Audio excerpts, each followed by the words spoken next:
ጤና ይስጥልኝ እንደምን ከረማችሁ። ዛሬ በፊታችሁ የቀረብኩት ቅድስና ለአገር ፈውስ በሚል ርዕስ አንድ አጥር ያለ መልእክት ይዤ ነው። በአሁኑ ጊዜ በጸሎታችን፣ በአምልኳችን፣ በመልእክታችን በታላቅ ጉጉት የምንጠብቀው ለብዙ መልስ ይሆናል ብለን የምናምነው መንፈሳዊ እንቅስቃሴ ወይም ሪቫይቫል ስለሆነ ለዛ ጉጉት መሰረት የሆነውን ስለ ቅድስና በመጠኑ እንመለከታለን። ሁላችን ትንቢተ ኢሳይያስ ምዕራፍ 6 ከቁጥር 1 እስከ 7 ያለውን በአንድ ላይ እናነበዋለን። ንጉሡ ዖዝያን በሞተበት ዓመት እግዚአብሔርን በረጅም እና ከፍ ባለ ዙፋን ላይ ተቀምጦ አየሁት። የልብሱም ዘርፍ መቅደሱን ሞልቶት ነበር። ሱራፌልም ከእርሱ በላይ ቆሞ ነበር። ለእያንዳንዱም 6 ክንፍ ነበረው። በ2 ክንፍ ፊቱን ይሸፍን ነበር፣ በ2ቱም ክንፍ እግሮቹን ይሸፍን ነበር፣ በ2ቱም ክንፍ ይበር ነበር። አንዱም ለአንዱ ቅዱስ ቅዱስ ቅዱስ የሰራዊት ጌታ እግዚአብሔር፣ ምድር ሁሉ ከክብሩ ተሞልታለች እያለ ይጮህ ነበር። የመድረኩም መሠረት ከጩኸቱ ድምፅ የተነሳ ተናወጠ፣ ቤቱንም ጢስ ሞላበት። እኔም ከንፈሮቼ የረከሱብኝ ሰው በመሆኔ ከንፈሮቻቸው በረከሱባቸው ሕዝብ መካከል በመቀመጠ ዓይኖቼ የሰራዊትን ጌታ ንጉሡን እግዚአብሔርን ስላዩ ጠፍቻለሁና ወዮልኝ አልኩ። ከሱራፌልም አንዱ እየበረረ ወደ እኔ መጣ። በእጁም ከመሠዊያ ጉጠት የወሰደውን ፍም ነበረ። አፌንም ዳሰሰበትና እነሆ ይህ ከንፈሮችን ነክቶአል፣ በደልህም ካንተ ተወገደ፣ ኃጢአትህም ተሰረየልህ አለ። እንዲሁም ይህንን የሚመስል ደግሞ ከራእይ ምዕራፍ 4 ከቁጥር 7 እስከ 11 ያለውን እናነባለን። የፊተኛው እንስሳ አንበሳን ይመስል ነበር። ሁለተኛው እንስሳ ጥጃን ይመስል ነበር። ሦስተኛው እንስሳ እንደ ሰው ፊት ነበረው። አራተኛውም እንስሳ የሚበረውን ንስር ይመስላል። አራቱም እንስሶች እያንዳንዳቸው 6 ክንፎች አሏቸው። በዙሪያቸውና በውስጣቸውም ዓይኖች ሞልቶባቸዋል። ቅዱስ ቅዱስ ቅዱስ የነበረውና ያለ የሚመጣውም ሁሉንም የሚገዛ ጌታ አምላክ እያሉ ቀንና ሌሊት አያርፉም። እንስሶቹም በዙፋኑ ላይ ለተቀመጠው ከዘላለም እስከ ዘላለም በሕይወት ለሚኖረው ለእርሱ ክብርና ውዳሴ ምስጋናም በሰጡት ጊዜ 4ቱ ሽማግሌዎች በዙፋን ላይ በተቀመጠው ፊት ወድቀው ከዘላለም እስከ ዘላለም በሕይወት ለሚኖረው እየሰገዱ ጌታችንና አምላካችን ሆይ አንተ ሁሉም ፈጥረሃልና ስለ ፍቃድም ሆነዋልና ተፈጥረውማልና ክብር፣ ውዳሴ፣ ኃይልም ልትቀበል ይገባል እያሉ በዙፋኑ ፊት አክሊላቸውን ያኖራሉ። ክብር ለአብ፣ ክብር ለወልድ፣ ክብር ለመንፈስ ቅዱስ ይሁን። ስለተነበበው ቃል እግዚአብሔርን እጅግ አድርገን እናመሰግነዋለን። እግዚአብሔር ድንቅ ነው። እግዚአብሔር ቅዱስ ነው። ወገኖቼ፣ አዎ እግዚአብሔር ቅዱስ ነው። እግዚአብሔር የሁሉ ፈጣሪ ነው። ዓይን ላላቸው ለሚያዩ፣ ጆሮ ላላቸው ለሚሰሙ፣ ልብ ላላቸው ለሚያስተውሉ ሁሉ ምድር ሁሉ በክብሩ ተሞልታለች። ወደ ላይ ስናይ፣ ወደ ምድር ስናይ፣ ወደ ፊት ስናይ፣ ወደ ኋላ ስናይ የሚያስደንቁና የምናያቸው ሁሉ የእግዚአብሔርን ክብር፣ የእግዚአብሔርን ኃይልና ጥበብ የሚያንጸባርቁ ሥራዎቹ ናቸው። የእግዚአብሔርን ሥራ የምናስተውል ከሆነ ከመደነቅ በቅድስናውን ከመገረም ወርቀን ከመስገድ ሌላ የምንለው ነገር የለንም። መጽሐፍ ቅዱስ ሁለት አይነት ቅድስና እንዳለ ይነግረናል። የመጀመሪያው የእግዚአብሔር ቅድስና ነው። ጌታ ኢየሱስ ክርስቶስ ከዘላለም ዘላለም ለሰው ልጆች ለመስጠት ተሞልቶ የመጣው የእግዚአብሔር ቅድስና ነው። ያ ቅድስና ማወቅ ሆነ መቀበል የሚቻለው በጸሎት ወይም በሥራ አይደለም። ያን ቅድስና መቀበል የሚቻለው በአንድያ ልጁ በጌታ በኢየሱስ ክርስቶስ በማመን ዳግመኛ በመወለድ ብቻ ነው። በዚህ በክርስቶስ ኢየሱስ በተገለጠው የእግዚአብሔር ቅድስና ለመቀደስ አሁንም ጌታ ኢየሱስ ክርስቶስን አዳኝ አድርጎ መቀበልና እንደ እግዚአብሔር ልጆች ዳግመኛ መወለድ እጅግ አስፈላጊ ነው። ጌታ ኢየሱስን መቀበል ለዘላለም ዘላለም የማያልፈውን የእግዚአብሔርን ቅድስና መቀበል ነው። በዚህ ቅድስና ላይ ሰው የሚጨምረው ወይም የሚቀንሰው ነገር የለውም። ይህ ቅድስና ጌታ ኢየሱስ ክርስቶስ ሕይወቱን በቀራንዮ መስቀል ላይ በመስጠት ለሰው ልጆች ሁሉ ያዘጋጀውና ተቀበሉ ብሎ በቃሉና በፍቅሩ የጋበዘው ነው። ውድ የእግዚአብሔር ሕዝብ እንግዲህ በእምነት ጌታ ኢየሱስ ክርስቶስን ስንቀበል ማንም የማይነካብንን በዘላለም ቅድስና ተቀድሰናል ማለት ነው። ሆኖም ግን መጽሐፍ ቅዱስ በየቦታው ተቀደሱ የሚለን የዘላለም ሕይወት አግኙ ማለቱ አይደለም። የዘላለምን ሕይወት ጌታ ኢየሱስን እንደ አዳኛችን አድርገን ስንቀበለው ለአንዴና ለዘላለም ተቀብለን ተቀድሰናል። ይህም ማለት በክርስቶስ ኢየሱስ የተቀበልነውን ቅድስና ዓለምና ሰይጣን ሊወስድብን አይችሉም ማለት ነው። ጌታ ኢየሱስ ክርስቶስ በዮሐንስ ወንጌል ምዕራፍ 10 ቁጥር 27 እስከ 29 ላይ በጎቼ ድምፄን ይሰማሉ፣ እኔም አውቃቸዋለሁ፣ ይከተሉኝማል፣ እኔም የዘላለም ሕይወትን ይሰጣቸዋለሁ፣ ለዘላለምም አይጠፉም፣ ከእጄም ማንም አይነጥቃቸውም።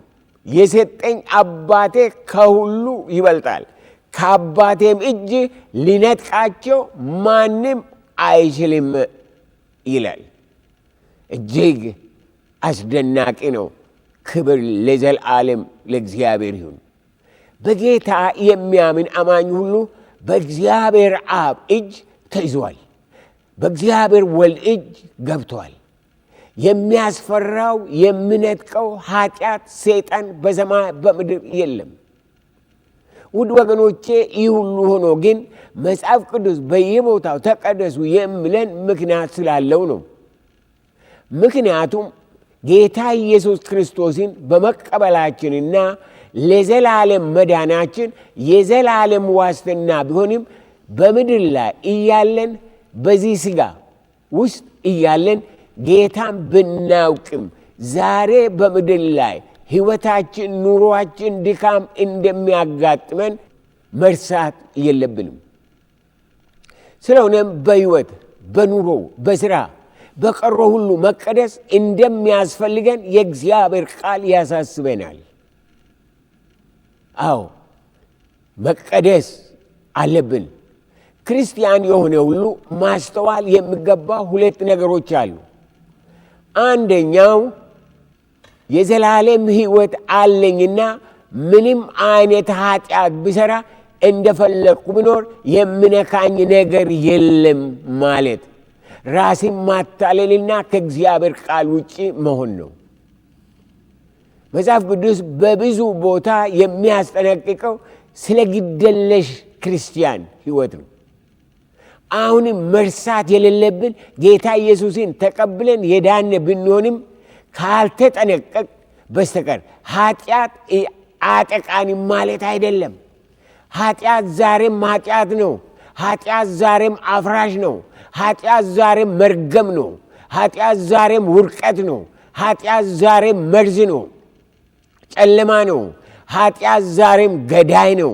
ኃጢአት ዛሬም አስጨናቂ ነው።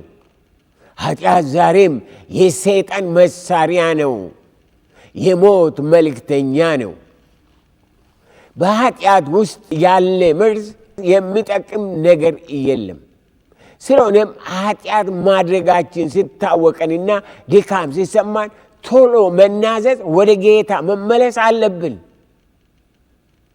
በአንደኛ ዮሐንስ ምዕራፍ 1 ቁጥር 8 እስከ 10 ድረስ የእግዚአብሔር ቃል ኃጢአት የለብንም ብንል ራሳችንን እናስታለን፣ እውነትም በእኛ ውስጥ የለም። በኃጢአታችን ብንናዘዝ ኃጢአታችንን ይቅር ሊለን ከአመፃም ሁሉ ሊያነጻን የታመነና ጻድቅ ነው። ኃጢአትን አላደረግንም ብንል ሐሰተኛ እናደርገዋለን፣ ቃሉም በእኛ ውስጥ የለም ይላል። ስለዚህ ክርስቲያኖች ብንሆንም እንሳሳታለን። ይሄንን ነገር እኔና እናንተ መርሳት የለብንም። ውድ ወገኖቼ፣ አሁንም መረዳት ያለብን ዓለምን የሚያጠፋ ትልቁ ኃጢአት ማንም በሥራው ማምለጥ የማይችል በጌታ በኢየሱስ ክርስቶስ አለማመን ነው። በክርስቶስ ኢየሱስ ያመኑና የዘላለም ሕይወት የወረሱ ግን ከምድራዊ ኃጢአት ነፃ ናቸው ማለት ስላልሆነ በእግዚአብሔር ቃልና በንስሐ ራሳቸውን መጠበቅ አለባቸው። የእግዚአብሔር ሰዎች ይሳሳታሉ፣ ምንም ጥያቄ የለውም። ኃጢአትንም በማወቅም ሆነ ባለማወቅ ያደርጋሉ። ነገር ግን አሁንም ንስሐ በመግባት ከኃጢአት እስራትና ክስ ነፃ ይወጣል። ገና ወደ ፍጹምነት ስላልደረስ አሁንም መሳሳት እንደምንችል ማወቅ የግድ ነው። ንስሐ ለምድራዊ ኑሯችን በጠላት ላይ ድል ማወጅ ነው። በሕይወታችን በማወቅ ሆነ ባለማወቅ የምንለማመደው ኃጢአት ካለ ምንም ክርስቲያኖች ብንሆን ለሰይጣን በር መክፈት ነው። ከማንኛውም ኃጢአት በስተኋላ ሰይጣን እንዳለ የእግዚአብሔር ሰዎች መሳት የለባቸውም። ኃጢአት የሰይጣን ሥራ ነው። የእግዚአብሔር እጅ የለበትም። የእግዚአብሔር ሰዎች ሥራም የለበትም። ሁለተኛው ከኛ የሚጠበቅ ቅድስና አለ። ያም በጌታ ማደግን፣ በጸጋው ማደግን፣ በማስተዋል ማደግን፣ በሥራ ማደግን የሚጠይቅ ነው። በምድር ላይ ክርስቲያን መሆን ለዘላለም ዘላለም መታደል ነው። ሆኖም ክርስቲያን ነኝ ማለት አይበቃም። የክርስትናን ትርጉም፣ የክርስትና ምንነት፣ የክርስትናን ምንጭ፣ የክርስትናን መልእክት፣ የክርስትናን ወንጌል፣ የክርስትናን መስቀል፣ የክርስትናን ኃላፊነት፣ የክርስትናን ምስጢር፣ የክርስትናን ጸጋ ማወቅ ይጠበቅበታል። በክርስትና እምነት ትላንትና ባጠፋነው ንስሐ እንገባለን እንጂ ዛሬም አንቀጥልም። ዳግመኛ የተወለደ እውነተኛ የእግዚአብሔር ሰው ኃጢአትን ይጸየፋል እንጂ አያስተናግደውም። ይልቁንም በእግዚአብሔር ጸጋ ከቀን ወደ ቀን በማስተዋል፣ በእምነት፣ በፍቅር፣ በመታዘዝ፣ በቅድስና፣ በኃላፊነት እያደገ ይሄዳል። እንደገና በጸጋ ማደግ በማስተዋል ማደግ ነው። በእውቀት ማደግ፣ በጥበብ ማደግ፣ በይቅርታ ማደግ፣ በትዕግስት ማደግ፣ በምሕረት ማደግ ነው። በትሕትና ማደግ ነው። በአገልግሎት ማደግ ነው። የማያድግ ክርስቲያን በመንፈሳዊ ሕይወቱ ፍሬ አይኖረውም። የክርስትና እምነት በአንድ የምንቀበለው ቢሆንም በሌላ በኩል ደግሞ ከቀን ወደ ቀን ከዓመት ወደ ዓመት በቃሉና በመንፈሱ የምናድግበት ሃይማኖት ነው። በሁለተኛ ጴጥሮስ ምዕራፍ 3 ቁጥር 18 ላይ በጌታችንና በመድኃኒታችን በኢየሱስ ክርስቶስ ጸጋና እውቀት ይደጉ ይላል። ይህ የእግዚአብሔር ቃል የሚመክረን በጸጋ ማደግ፣ በእውቀት ማደግ፣ በሕይወት ማደግ፣ በቅድስና ማደግ፣ በኃይል ማደግ፣ በሥልጣን ማደግ እጅግ አስፈላጊ እንደሆነ ያስገነዝበናል። በጸጋና በጌታ ስናድግ በምድር ላይ ዛሬ ወንጌላችንን፣ ጥሪያችንን፣ ኃላፊነታችንን፣ ሚናችንን፣ መልእክታችንን፣ አቋማችንን፣ ሃይማኖታችንን በእውነት ወደ ማወቅ ያደርሰናል ማለት ነው። ስለዚህ መጽሐፍ ቅዱሳችንን ማጥናትና ያጠናነው ማሰላሰል ከቀን ወደ ቀን እጅግ አስፈላጊ እንደሆነ እንድናውቅ ያስፈልጋል። መጽሐፍ ቅዱስ እንዳይለየን ማድረግ ትልቅ ማሰላሰል፣ ትልቅ ማስተዋል ነው። በመጽሐፈ ኢያሱ ምዕራፍ 1 ቁጥር 5 እስከ 9 ያለው ትልቁ መመሪያ ስለሆነ እያንዳንዱ ክርስቲያን በሚገባ ማሰላሰል ያለበት ክፍል ነው። በሕይወቴ ዕድሜ ሁሉ ማንም አይቋቋምም። አስደናቂ ቃል አይደለ? አስደናቂ ቃል። በሕይወቴ ዕድሜ ሁሉ ማንም አይቋቋምም። ከሙሴ ጋር እንደሆንኩ እንዲሁ ከአንተ ጋር ይሆናለሁ። ወገኔ ጌታ ከአንተ ጋር ይሆናል። ስትወጣ ከአንተ ጋር፣ ስትገባ ከአንተ ጋር፣ በኑሮ ከአንተ ጋር፣ በስራ ከአንተ ጋር፣ በትዳር ከአንተ ጋር። አልጥልህም፣ አልተውህም። ለአባቶቻቸው እሰጣችኋለሁ ብዬ የማልኩላቸው ምድር ለዚህ ሕዝብ ታወርሳለህና ጽና። አንተ አውራሽ ነህ፣ ታወርሳለህ። ጽና፣ አይዞ።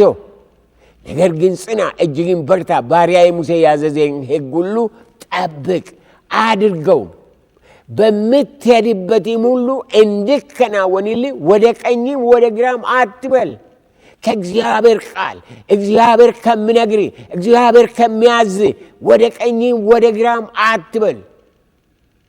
የዚህ ሕግ መጽሐፍ ከአፊ አይለይ፣ ነገር ግን የተጻፈበትን ሁሉ ትጠብቅና ታደርግ ዘንድ በቀንም በሌሊትም አስበው።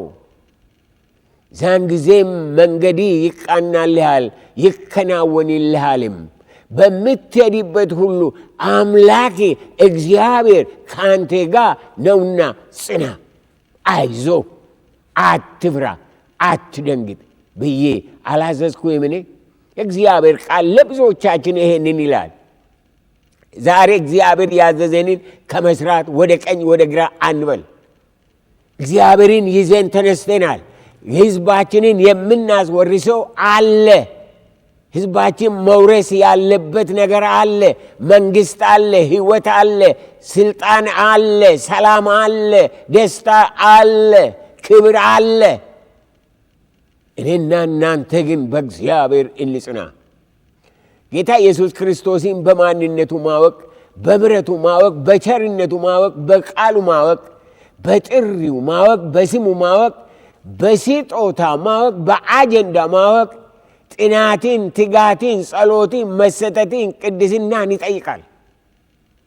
ክርስትና የሰነፎች ሃይማኖት፣ የተረት ውጤት አይደለም። ዋጋ ያስከፍላልና ዋጋውን ማወቅ ቃሉን ከማጥናት አልፎ ቃሉን ማሰላሰል የሚጠይቅ ነው። መጽሐፍ ቅዱስ የጌታን ተከታዮች በሙሉ ወደ ቅድስና ሕይወት መላልሶ ይጠራል። ምክንያቱም በዚህ ምድር ላይ ሰላማችን፣ ምስክርነታችን፣ ድላችን፣ ተሰምነታችን፣ መልእክታችን የሚከበረው የቅድስናችንን ያህል ነው። ቅድስና ለክርስትና ሕይወትና ምስክርነት እጅግ አስፈላጊ ነው። በአንደኛ ጴጥሮስ ምዕራፍ 1 ቁጥር 15-16 ላይ እኔ ቅዱስ ነኝና ቅዱሳን ሁኑ ተብሎ እንደተጻፈ የጠራችሁ ቅዱስ እንደሆነ እናንተም ደግሞ በኑሯችሁ ሁሉ ቅዱሳን ሁኑ ይላል። በኑሯችሁ ሁሉ፣ በምትወጡት፣ በምትገቡት፣ በምትሰሩት፣ በምታስቡት ሁሉ ተቀደሱ። እንዲሁም በሁለተኛ ጴጥሮስ ምዕራፍ 7 ቁጥር 1 ላይ በእግዚአብሔር ፍርሃት ቅድስናን ፍጹም እያደረግን ሥጋንና መንፈስን ከሚያረክስ ሁሉ ራሳችንን እንድናነጻ ቃሉ ይመክረናል። በተጨማሪም በሁለተኛ ቆሮንቶስ ምዕራፍ 6 ከቁጥር 14 እስከ 18 ለቅድስና ሕይወት እጅግ አስፈላጊ የሆነውን መምሪያ ይሰጣል። ይህንን ልብ አድርጋችሁ እንዲሰሙ ይፈልጋለሁ። ከማያምኑ ጋር በማይመች አካሄድ አትጠመዱ። ጽድቅ ከአመፅ ጋር ምን ተከፋይነት አለውና? ብርሃንም ከጨለማ ጋር ምን ኅብረት አለው? ክርስቶስ ከቤልሆር ጋር ምን መስማማት አለው? ወይስ የሚያምን ከማያምን ጋር ምን ክፍል አለው? ለእግዚአብሔር ቤተ መቅደስም ከጣዖት ጋር ምን መጋጠም አለው? እኛ የሕያው እግዚአብሔር ቤተ መቅደስ ነንና እንዲሁም እግዚአብሔር ተናገረ እንዲህ ሲል በእነርሱ እኖራለሁ። ክብር ለአብ፣ ክብር ለወልድ፣ ክብር ለመንፈስ ቅዱስ ይሁን። በመካከላቸውም እመላለሳለሁ፣ አምላካቸውም ይሆናለሁ፣ እነርሱም ሕዝቤ ይሆናሉ። ስለዚህም ጌታ ከመካከላቸው ውጡና የተለያችሁ ሁኑ፣ ርኩስንም አትንኩ ይላል ሁሉን የሚገዛ ጌታ። እኔም እቀበላችኋለሁ፣ ለእናንተም አባት ይሆናለሁ፣ እናንተም ለእኔ ወንድ ልጆችና ሴት ልጆች ትሆናላችሁ ይላል። የእግዚአብሔር ግብዣ ወደ ቅድስና ከእግዚአብሔር ጋር የመታረቅና ከእግዚአብሔር ጋር የመጣበቅ ጉዳይ ነው። እግዚአብሔር ማስተዋልን ይስጠን።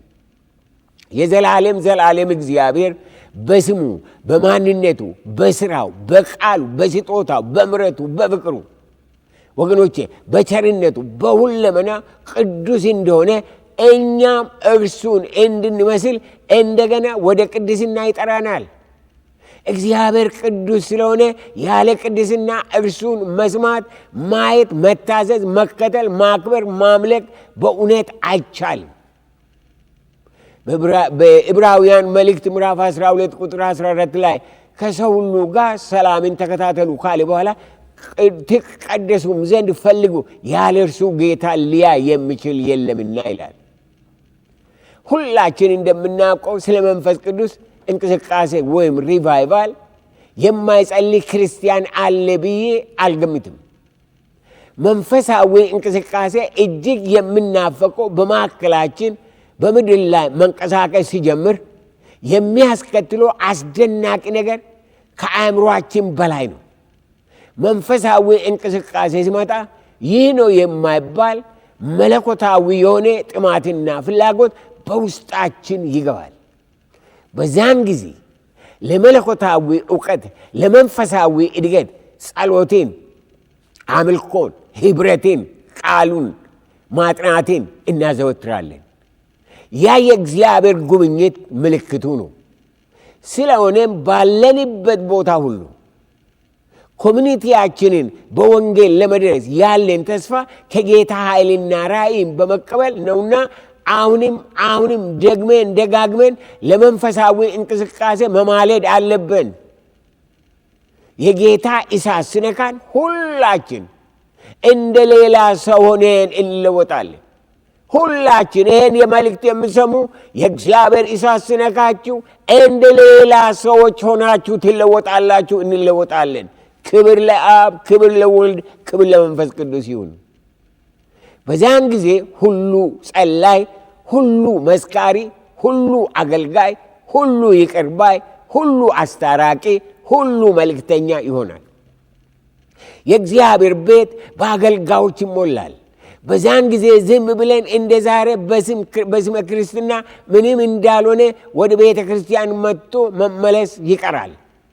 የሁሉም ዓይን ስለሚበራ፣ የሁሉም ጆሮ ስለሚከፈት፣ የሁሉም ልብ ስለሚነሳሳ በምድር ላይ ክርስትና ልዩ ትርጉም ይኖረዋል። እንግዲህ የተወለድንባት ያደግንባት ሁሉ ነገሯ የሚገደን ምድርና ሕዝብ እንዳለን ሁላችሁ ታውቃላችሁ። ለዘመናት ይህን ሕዝባችንን የገዛው መንፈሳዊ ጨለማ እንደዚሁ እንደ ዛሬ መቀጠል የለበትም። በሕዝባችን መካከል ያለው መጎሳቆል፣ መጨካከን፣ መገፋፋት፣ ጎሰኝነት፣ አድልዎ፣ መጠፋፋት ሰው ማስወገድ አይችልም። ዲፕሎማሲ ብቻ መፍትሄ አይሆንም። የመንግሥት አዋጅ አይለውጠውም። የልብ ለውጥ ያስፈልገዋል። እጅግ የሚያስደንቀው ይህ በመንፈሳዊ ጨለማ ውስጥ ያለው ሕዝባችን ሲሰራረቅ፣ ሲበዳደን፣ ሲጠላላ፣ ሲቆሳሰል ጀግንነት መስለዋል። ይህ ጀግንነት ሳይሆን የድንጋይ ዘመን ድንቁርናና አጋንንታዊ እይታ ነው። ኢትዮጵያ በረጅም ዘመን ታሪኳ የውስጥ በሽታዋን፣ ጎስቁልናዋን፣ ድህነቷን፣ ራቁትነቷን፣ ዘረኝነቷን፣ ቁስልዋን በፖለቲካ፣ በኢኮኖሚ፣ በዘር፣ በቋንቋ፣ በሌላ ስታሳብብ ኖራለች። ነገር ግን የዘመናት ታሪኳ በመንፈሳዊ ሁኔታ ሲገመገም በሽታዋ፣ መጨካከኗ፣ መበላላቷ፣ መገፋፋቷ ሌላ መልስ ነው ያለው። ሌላ መልክ ይዞ ይገለጣል። ይህን መርገም፣ ይህን ድንቁርና፣ ይህን መከራ፣ ይህን ድህነት፣ ይህን ውርደት ያመጣው አንድ ብሔር ወይም አንድ መንግስት አይደለም። ይህንን ሁላችን እንድናውቅ ያስፈልጋል። ውድ ወገኖቼ እንደ ማንኛው ህዝብ ኢትዮጵያ ያለባት በሽታ በምንም ዘመን መፈወስ ያልቻለ መንፈሳዊ በሽታ ነው። ያለብን ድህነት ከሁሉ የከፋ መንፈሳዊ ድህነት ነው። ለዚህ በሽታ ደግሞ ግለሰብ፣ መንግስት፣ አገር መልስ የለውም። ሁሉም የተያዘበት፣ የታመመበት፣ የታነቀበት ስለሆነ ለኃጢአት በሽታ ስጋ ለባሽ መልስ የለውም። ለዚህ ህዝባችንን ለሚያሰቃየው ኃጢአት በሽታ የእይታ ቀውስ፣ የሞራል ውርቀት የማዳግም ፈውስ ያለው በጌታ በኢየሱስ ክርስቶስ ብቻ ነው። መፍትሄውም ከእግዚአብሔር ጋር መታረቅ ብቻ ነው። የሚያጣላን ኢኮኖሚ፣ የሚያጣላን ፖለቲካ፣ የሚያጣላን አሰራር፣ የሚያጣላን እይታ፣ የሚያጣላን ክልል ዘላቂ መፍትሄ የሚያገኘው ውስጣችን በእግዚአብሔር ምሕረት ሲፈወስ ነው። ለዚህም በሙሉ ልብ በንስሐ ወደ እግዚአብሔር መመለስ ያለብን ብቸኛ ምርጫ ነው። ጌታ ኢየሱስ ክርስቶስ ለሰማዩም ለምድሩም ለዛሬውም ለዘላለምም እኔ መንገድ እውነትም ሕይወትም ነኝ፣ ያለ እኔ ወደ አብ፣ ወደ ፈውስ፣ ወደ ሙላት፣ ወደ ማስተዋል፣ ወደ ሰላም የሚደርስ የለም አለ። ይህን የሚያረጋግጠው ከጌታ ከኢየሱስ ክርስቶስ ውጭ በሰማይ በምድር ለማንም መልስ፣ ለምንም መፍትሄ እንደማይኖር ነው። ውድ ወገኖቼ ያለ ጌታ ኢየሱስ ምሕረትና ቅዱስ ደም ለዘመናት ምድርቷን ያጎሳቆላት ሕዝቡ በአንድ ላይ ተስማምቶ እንዳይኖር ያደረገውና እያደረገ ያለው ልብ አድርጋችሁ ስሙኝ። የአማራ አማራነቱ፣ የኦሮሞ ኦሮምነቱ፣ የትግሬ ትግሬነቱ፣ ሰይጣናዊ ትዕቢት፣ የሌሎች ዜጎች ሁሉ ጠማማነት፣ መድኃኒት የሌለው ማንም ማከም የማይችል የዘመናት ነቀርሳ በቀላሉ የማይለቅ በሽታ ነው። በምድራችን ያሉ ብሔር ብሔረሰቦች በራሳቸው ላይ ካመጧቸው መተቱ መውጫ ከሌለው ካመጧቸው መተት መውጫ ከሌለው እንቆቅልሽ ሊታደግ የሚችል ሰማያዊ የእግዚአብሔር ምሕረትና ጉብኝት ብቻ ነው። ወገኖቼ የዘላለም እግዚአብሔር በምሕረቱ በሰላሙ በይቅርታው የማይምረው ሕዝብ ጤና ሊኖረው አይችልም። ሕይወቱና ዘመኑ በሮሮና በመራራነት ከትውልድ ወደ ትውልድ ይቀጥላል።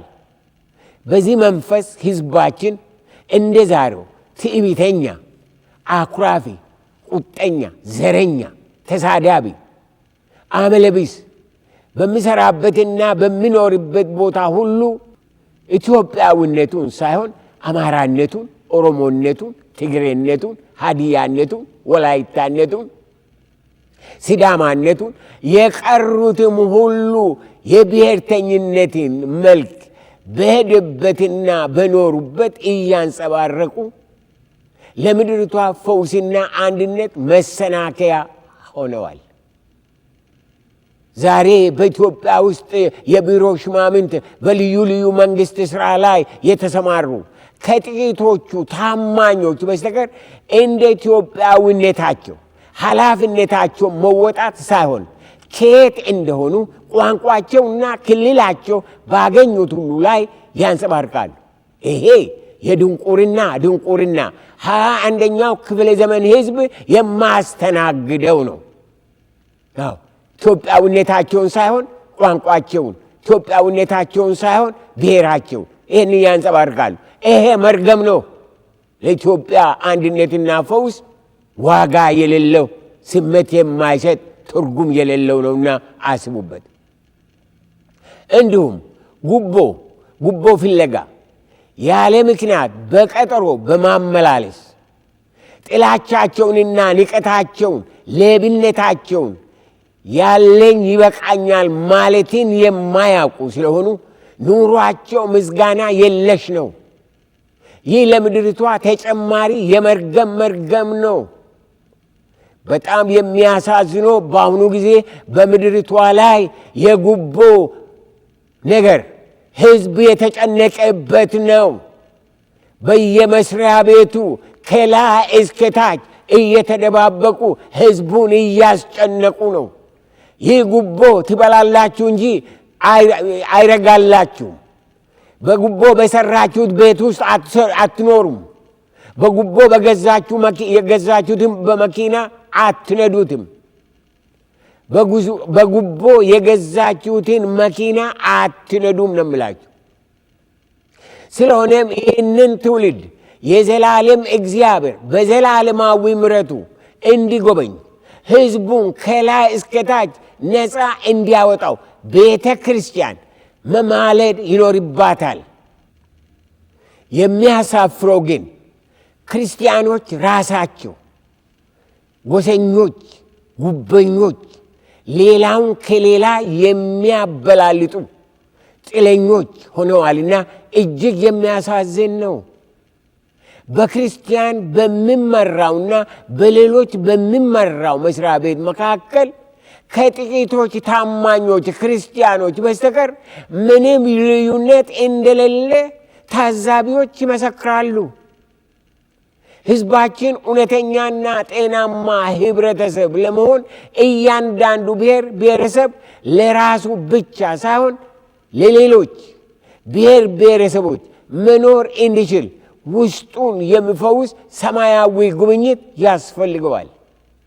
ዛሬ ምድሪቷ ሕዝቡ እርስ በርስ ፈገግ ማለት ያቃተው የመንፈስ ችግር እንጂ የመንግስት ችግር አይደለም።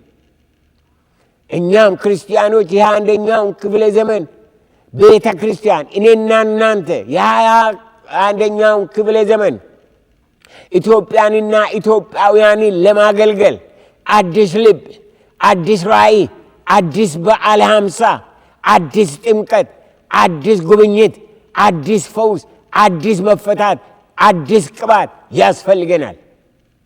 ምድራችንን ለዘመናት ያሰቃየው ባዶ ሃይማኖተኛነት እንደማዋጣ ሕዝባችን፣ ታሪካችን፣ ድህነታችን፣ ጦርነታችን፣ መተራረቅ አለመቻላችን ቋሚ ምስክር ነው። አሁንም መፍትሄው አንድና አንድ ነው። ደቡቡ ከደቡብነቱ፣ ሰሜኑ ከሰሜንነቱ፣ ምዕራቡን ከምዕራብነቱ፣ ምስራቁን ከምስራቅነቱ ነፃ የሚያወጣ የእግዚአብሔር እሳት ያስፈልገናል። ከዛ ነኝ ማለት ዋጋ የለውም። አንተ ዋጋ ያለ፣ አንቺ ዋጋ ያለች በእግዚአብሔር ፈቃድና በእግዚአብሔር ሐሳብ ውስጥ ስትሆንና ስትሆኝ ብቻ ነው። ዛሬ ሁላችን ለመላ ዓለም ጨውና ብርሃን የምንሆነው የመንፈስ ቅዱስ እሳት ሲነካንና ሲቀድሰን ብቻ ነው። የኢትዮጵያ ሕዝብ መቀደስ አለብህ። ኃላፊነቴን እንድትወጣ፣ ሕዝቤን እንድትወድ፣ በእግዚአብሔር መንገድ እንድትሄድ መቀደስ አለብህ። እንግዲህ ቅድስና ሊመጣ ላለው ሪቫይቫል፣ ሊመጣ ላለው ጉብኝት፣ ሊመጣ ላለው ፈውስ፣ ሊመጣ ላለው ክብር፣ ሊመጣ ላለው ተልእኮ መንገድ ነውና እንቀደስ።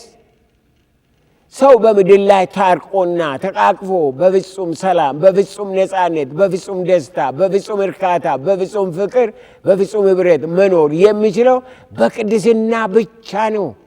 ቅድስና የጎደለው ህዝብ ሰላም የለውም፣ ህብረት የለውም፣ ትዕግስት የለውም፣ በረከት የለውም፣ ማስተዋል የለውም፣ ታማኝነት የለውም። የሚችለው መበላላትና መጸያየብ ብቻ ነው። ዛሬ በመሪና በተመሪ፣ በአሰሪና በሰራተኛ፣ በባልና በሚስት፣ በመንግስትና በህዝብ፣ በህዝብና በህዝብ፣ በመንግስትና በመንግስት መካከል ያለው ችግር የታማኝነት መጥፋት፣ የቅድስና አለመኖር ነው። ሌላ ነገር አይደለም፣ ሌላ ነገር አይደለም። ስለዚህ ልብ እናድርግ። ጌታ እግዚአብሔር ማስተዋልን ይስጠን። ክብር ለዘላለም እስከ ዘላለም ለጌታ ይሁን። በምድር ላይ በሕይወት በኑሮ በአካሄድ በኃላፊነት በታማኝነት በትዳር በእይታ ንግግር መቀደስ የእግዚአብሔር ባሕሪ የመንግሥቱ ሥርዓት ነው። ለዚህም የኤፌሶን መልእክት ምዕራፍ 4 ከቁጥር 25 እስከ 32 ያለው የተሰጠው መምሪያ እንመለከታለን። እጅግ የሚያስደንቅ ክፍል ነው። በልብ አድርጋችሁ እንዲሰሙኝ ይፈልጋለሁ። ስለዚህ ውሸትን አስወግዳችሁ እርስ በርሳችን ብልቶች ሆነናልና እያንዳንዳችሁ ከባልንጀሮቻችሁ ጋር እውነትን ተነጋገሩ፣ ተቆጡ፣ ኃጢአትንም አታደርጉ፣ በቁጣችሁ ላይ ፀሐይ አይግባ፣ ለዲያብሎስም ፈንታ አትስጡት። የሰረቀ ከእንግዲህ ወዲህ አይስረቅ፣ ነገር ግን በዛ ፈንታ ለጎደለው የሚያካፍለው እንዲኖርለት በገዛ እጆቹ መልካምን እየሰራ ይድከም። ለሚሰሙ ጸጋን ይሰጥ ዘንድ እንደሚያስፈልግ ለማነጽ የሚጠቅም ማናቸውም በጎ ቃል እንጂ ክፉ ቃል ከአፋችሁ ከቶ አይውጣ። ክፉ ቃል ከአፋችሁ ከቶ አይውጣ። ለቤዛም ቀን የታተማችሁበትን ቅዱሱን የእግዚአብሔርን መንፈስ አታሳዝኑ። መራርነትና ንዴት፣ ቁጣም፣ ጩኸትም፣ መሳደብም ሁሉ ከክፋት ሁሉ ጋር ከእናንተ ዘንድ ይወገድ። እርስ በርሳችሁም ቸሮችና ርኅሩኆች ሁኑ፣ እግዚአብሔርም ደግሞ በክርስቶስ ይቅር እንዳላችሁ ይቅር ተባባሉ ይላል የእግዚአብሔር ቃል። ይሄ ብቻ አይበቃም፣ በእርግጥ ይበቃል። ከዚህ ከተጻፈው ውጪ መውጣት ወገኖቼ መለኮታዊ መምሪያ መተላለፍ ነው። ማስመሰል፣ መሳደብ፣ ማንቋሸሽ፣ መናቅ፣ ማጥላላት፣ ማጋጨት፣ መስረቅ፣ ማጣመም፣ ማቃለል የሰይጣን ባህሪና ማንነት ነው። ዛሬ በምድራችን ላይ አብዛኛውን ጊዜ ተቀባይና ተሰሚነት ያለው ነገሩ ባይገባኝም ከጤናማው ይልቅ መርዘኛው ነው። ጤናማ ያልሆነ ቃል መናገር፣ ጤናማ ያልሆነ መልስ መስጠት፣ ጤናማ ያልሆነ ፊት ማሳየት፣ ጤናማ ያልሆነ ሐሳብ ማመንጨት እንደ ጉብዝና ይቆጠራል። በዚህ መንፈስ በምድራችን ስንቱ በድንቁርና መንፈስ ኑሮ፣ አካሄዱ፣ ሐሳቡ፣ ጨዋታው፣ እይታው ተጣሟል። ሌላው በጣም እጅግ የሚገርመኝ በመስቀል አደባባይ ላይ ቆመው በካዛንቺስ መንገድ ላይ እየተዝናኑ በፒያሳ ታሪክ እየተደነቁ አገር ፈርሳለች የሚሉ ግለሰቦች ናቸው።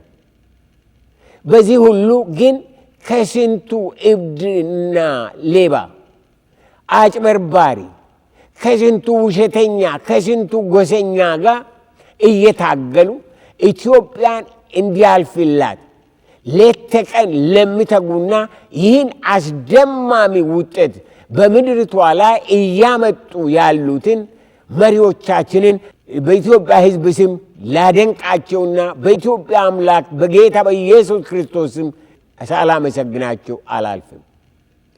የእናንተ መበርታት፣ የእናንተ መጨከን ስራን እየሰራ ነውና በርቱ። አሁን በርቱ። የሰነፎች ጫጫታ ወደ ጆሮአችሁ አይግባ። የሚወዷችሁና የሚያደንቋችሁ ከምታውቋቸው በላይ ብዙ ናቸው። የእናንተን ጉዳይ ለታሪክ መተው ይሻላል ብዬ አምናለሁ።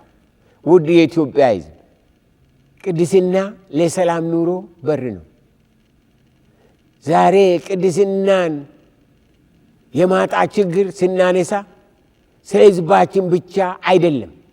የዓለም ሕዝብ በሙሉ በኃጢአት የተመረዘ ስለሆነ ቅድስና ያንሰዋል።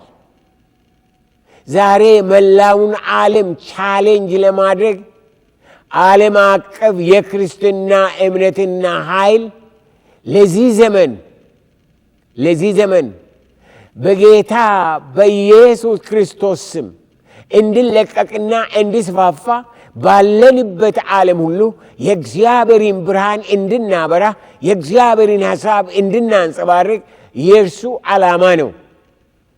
ይህም በሌሎች ብቻ ሳይሆን በእኛ ይህን መልእክት በምንሰማው እንዲጀምርና ሥራውን በምድር ላይ ለእግዚአብሔር ክብር ለሰው ልጆች ጥቅም እንዲውል የማድረግ ኃላፊነት ነው።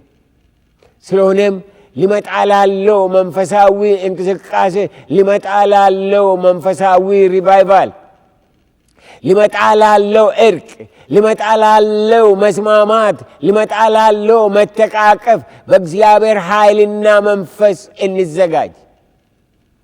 በእውነቱ ለዚህ ሁሉ ጥማቱ ካለን በሕይወታችን ይህ ነገር እንዲሆንና እንዲፈጸም ከፈለን ዛሬ ፊታችንን ወደ እግዚአብሔር አዙረን ጌታ ሆይ አትለፈኝ፣ ሕይወቴን አደራ፣ መንገዴን አደራ፣ ዘመኔን አደራ፣ ሕዝቤን አደራ፣ ኢትዮጵያን አደራ፣ ኤርትራን አደራ እንበለው። ለእግዚአብሔር ሁሉን እንስጥ። ዛሬ በዚህ ሰዓት ይህን መልእክት ስንሰማ ስለ ራሳችን ሆነ ስለ ሕዝባችን በእውነተኛ ልብ ወደ እግዚአብሔር ተመልሰን ወደ ምልጃ መግባት ያስፈልገናል። መንገዱ ያ ነው፣ የሚያዋጣን ያ ነው። ቅድስና ያስፈልገናል። የሕይወት ቅድስና፣ በሥራ መቀደስ፣ በኑሮ መቀደስ፣ በትዳር መቀደስ፣ በአገልግሎት መቀደስ፣ በመውጣት በመግባት መቀደስ ያስፈልገናል። የሰራዊት ጌታ እግዚአብሔር ማስተዋልን ይስጠን። የሰራዊት ጌታ እግዚአብሔር ይጠብቃችሁ። የዘላለም እግዚአብሔር ያስታጥቃችሁ። በሕይወታችሁ በኑሯችሁ ለዓለም ሕዝብ ሁሉ ለበረከት እንድትሆኑ የእስራኤል ቅዱስ እግዚአብሔር ለበረከት ምንጭ ያድርጋችሁ፣ ያቁማችሁ፣ ያጽናችሁ። በጣም በጣም እወዳችኋለሁ። ጌታ ይባርካችሁ። በእግዚአብሔር ሰላም ሁኑ።